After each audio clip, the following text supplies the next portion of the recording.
अस्सलाम वालेकुम dear student, कैसे हैं आप सब। आई होप आप सब ठीक होंगे।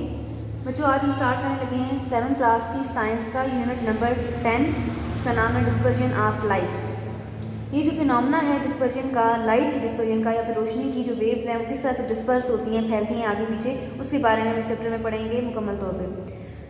बच्चों, जो लाइट होती है, जो लाइट की वेव्स हैं या रेज हैं, वो ट्रैवल करती हैं डिफरेंट मीडियम्स में। ठीक है जी, वो ट्रैवल करती हैं एयर में भी, वो ट्रैवल करती हैं ग्लास में भी, वो ट्रैवल करती हैं वाटर में भी। ये डिफरेंट 3 मीडियम्स होते हैं जिनमें जो लाइट की वेव्स हैं वो ट्रैवल करती हैं या उसमें से गुजरती हैं। इन तीनों मीडियम में जो लाइट की स्पीड होती है वो डिफरेंट होती है। एयर में जो लाइट की स्पीड है वो मुख्तलिफ होगी, जो ग्लास में लाइट की स्पीड है वो मुख्तलिफ होगी, वाटर में जो लाइट की स्पीड है वो मुख्तलिफ होगी। ठीक है, जिस तरह से यहाँ पे आपको एक डायग्राम सबसे पहले नजर आ रही है, ये डायग्राम आपको नजर आ रही है। तो सबसे पहले यहाँ पे कोई भी लाइट का सोर्स है, इस लाइट के सोर्स के जरिए से जो लाइट है वो क्या हो रही है, इसको गिराया गया है किस पे, इस मीडियम पे। और यहाँ पे क्या है, एयर है। एयर से जो लाइट है वो क्या होती है, वो जाके जब गिरती है किसके ऊपर, ग्लास के ऊपर गिरती है, ग्लास के ऊपर। तो गिरने के बाद वो जो लाइट है ग्लास के अंदर जाने के बाद वो थोड़ी सी क्या हो जाती है, वो थोड़ी सी बेंड हो जाती है, थोड़ी सी टेढ़ी हो जाती है। तो ये जो फिनोमेना है जिसके जरिए से जो लाइट एक मीडियम से यानी एयर से जब ग्लास के अंदर जाती है दूसरे मीडियम के अंदर, तो वो लाइट थोड़ी सी बेंड हो जाती है। इस फिनोमेना को हम क्या कहते हैं, रिफ्रैक्शन। तो उसको हम इस तरह से लिखेंगे, बेंडिंग ऑफ लाइट। रिफ्रैक्शन क्या होता है बच्चों, बेंडिंग ऑफ लाइट।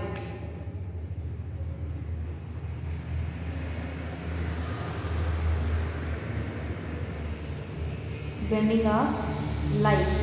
यहाँ से आपको नज़र भी आ रहा होगा कि ये एक इंसिडेंट, ये एक रे है जो कि जाके गिर रही है किसके ऊपर, ग्लास के ऊपर, जो कि दूसरा मीडियम है। अब ये जो लाइट की रे है जो कि जाके टकरा रही है दूसरे मीडियम को, इस रे को हम कहते हैं इंसिडेंट रे। क्या कहते हैं जी इसको, इंसिडेंट रे। ये लाइट की रे जाके किसके ऊपर गिर रही है, ग्लास के ऊपर, जो कि दूसरा मीडियम है। जब गिरती है तो ये क्या करती है, बिल्कुल वैसे सीधी नहीं गुजरती बल्कि थोड़ी सी बेंड हो जाती है। और बेंड होने के बाद दोबारा जब इस मीडियम को छोड़ती है तो दोबारा स्ट्रेट हो जाती है इस तरह से। ठीक हो गया। तो ये जो रे है इसको हम कहते हैं इंसिडेंट रे। बाय जो बेंड होती है रे, इसको हम क्या कहते हैं, रिफ्रैक्टेड रे।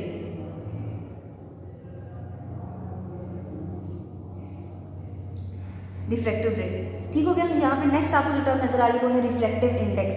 रिफ्रैक्टिव इंडेक्स क्या होता है बच्चों, रिफ्रैक्टिव इंडेक्स ये है जी speed of light in vacuum. Vacuum यहाँ पे एयर को शो किया गया है कि लाइट की जो स्पीड होती है एयर के अंदर जो लाइट है वो जल्दी से ट्रैवल करती है, क्योंकि एयर के अंदर जो पार्टिकल्स होते हैं वो फैले हुए होते हैं, बिखरे हुए होते हैं। लेकिन जो divided by speed of light in material, जो मटेरियल है जैसे ग्लास वगैरह या फिर वाटर वगैरह, इनके अंदर जो स्पीड है होती है लाइट की वो डिफरेंट होती है। इसमें इनके अंदर से जो लाइट जब गुजरती है तो उसकी स्पीड कम हो जाती है। ठीक है, तो जब हम क्या करते हैं, ये जो फार्मूला है speed of light in vacuum, इसको डिवाइड करते हैं speed of light in material से, तो हमारे पास क्या आ जाता है, किसी भी चीज़ का रिफ्रैक्टिव इंडेक्स आ सकता है। हम इस फार्मूले के जरिए से रिफ्रैक्टिव इंडेक्स निकाल सकते हैं किसी भी चीज़ का। ठीक हो गया। तो हम पढ़ रहे थे कि लाइट की जो रे है वो जब आके पड़ती है, ये यहाँ पे ये जो इंसिडेंट रे है वो आके पड़ती है, तो जब ये आके पड़ती है तो यहाँ पे हम जहाँ पे ये टकराती है दूसरे मीडियम के साथ, यहाँ पे हम एक लाइन ड्रॉ करते हैं। इस लाइन को हम कहते हैं नॉर्मल। क्या कहते हैं इसको, नॉर्मल। इस नॉर्मल के साथ जो एंगल बना रही होती है इंसिडेंट रे, उसको हम कहते हैं एंगल ऑफ इंसिडेंस। क्या कहते हैं जी, ये जो एंगल आपको रेड कलर का नजर आ रहा है इसको हम कहते हैं angle of incidence. Incident ray जब जाके टकराती है दूसरे मीडियम के साथ जो कि ग्लास है, तो क्या होता है, हम एक परपेंडिकुलर या वर्टिकल एक लाइन से ड्रा करते हैं जिसको हम कहते हैं नॉर्मल। उस नॉर्मल के साथ वो इंसिडेंट रे जो एंगल बना रही होती है उसको हम कहते हैं एंगल ऑफ इंसिडेंस। ठीक हो गया। नेक्स्ट जो टर्म है वो है एंगल ऑफ रिफ्रैक्शन। ठीक है, अब क्या हुआ, जब लाइट एक मीडियम से दूसरे मीडियम में एंटर हुई तो वो थोड़ी सी बेंड हो गई। बेंड हुई तो यहाँ पे दोबारा हमने नॉर्मल को ड्रॉ किया। नॉर्मल एक सीधी सी लाइन खींची यहाँ पे जो बेंड हुई हुई रे है वो नॉर्मल के साथ जो एंगल बनाती है उसको हम कहते हैं एंगल ऑफ रिफ्रैक्शन।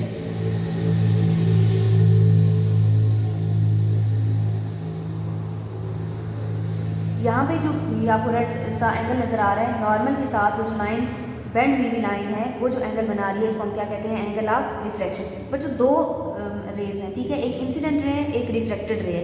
वो रे जो कि किसी भी मीडियम से आ रही है, जैसे कि एयर से आ रही है, उसको हम कहते हैं इंसिडेंट रे। जब आगे वो टकराती है दूसरे मीडियम के साथ जो कि क्या है, ग्लास, टकराने के बाद जब वो बेंड हो जाती है तो उसको हम कहते हैं रिफ्लेक्टेड रे। तो इंसिडेंट रे जो नॉर्मल के साथ एंगल बनाती है उसको हम कहते हैं एंगल ऑफ इंसिडेंस। इसी तरह से जो रिफ्लेक्ट होने के बाद जो रिफ्लेक्टेड रे नॉर्मल के साथ एंगल बनाती है उसको हम क्या कहते हैं, एंगल ऑफ रिफ्रैक्शन। इसके बाद है जी क्रिटिकल एंगल।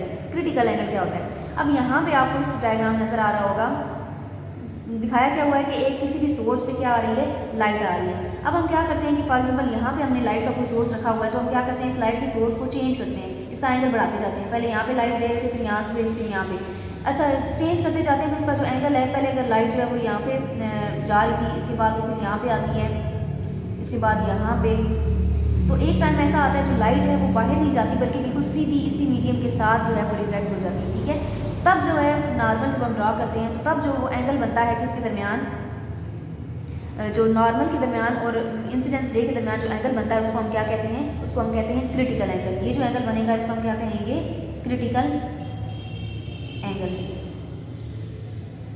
ठीक हो गया, इसको हम कहते हैं क्रिटिकल एंगल। ठीक है, क्या हो गया, हमने यहाँ पे लाइट का जो सोर्स है उसको चेंज कर दिया, उसका एंगल बढ़ाते गए। जब एंगल हमने बढ़ाना शुरू किया तो हुआ क्या, जब एंगल बढ़ाना शुरू किया तो इस साइड पे जो लाइट है उसकी डायरेक्शन भी चेंज होती गई है, वो बाहर नहीं गई बल्कि उसी मीडियम के यहाँ पे उसने सीधी लाइन में आ गई। तो तब जो इंसिडेंट रे ने नॉर्मल के साथ एंगल बनाया होता है उसको एंगल को हम क्या कहते हैं, क्रिटिकल एंगल।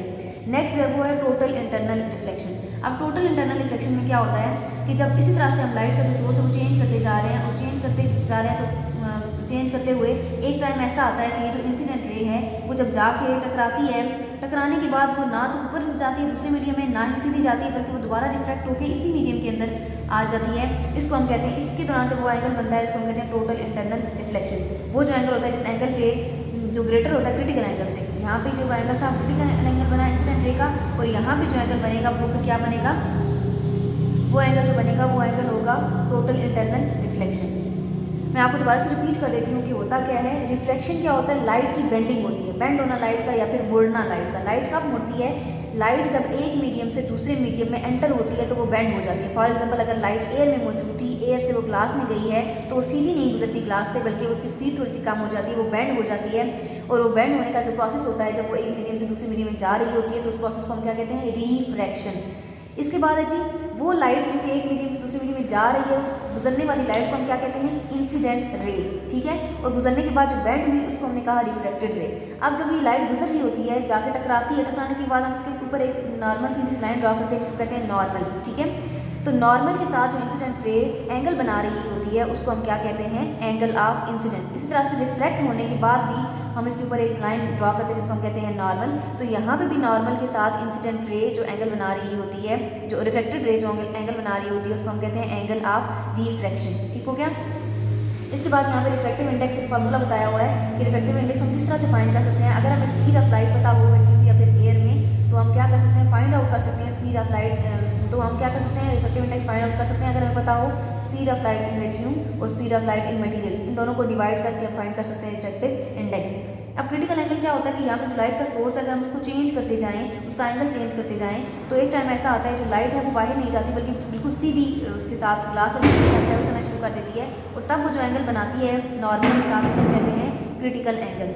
और लास्ट में मैंने आपको बताया total internal reflection. Total internal reflection में क्या होता है, किसी तरह से जब हम लाइट का जो सोर्स है चेंज करते जा रहे हैं तो एक टाइम ऐसा आता है जो लाइट है वो ना तो दूसरे मीडियम में एंटर होती है, ना ही सीधी जाती है, बल्कि वो रिफ्लेक्ट होकर वापस अपने ही मीडियम में आ जाती है, जिसको हम फिर कहते हैं इस प्रोसेस को टोटल इंटरनल रिफ्लेक्शन।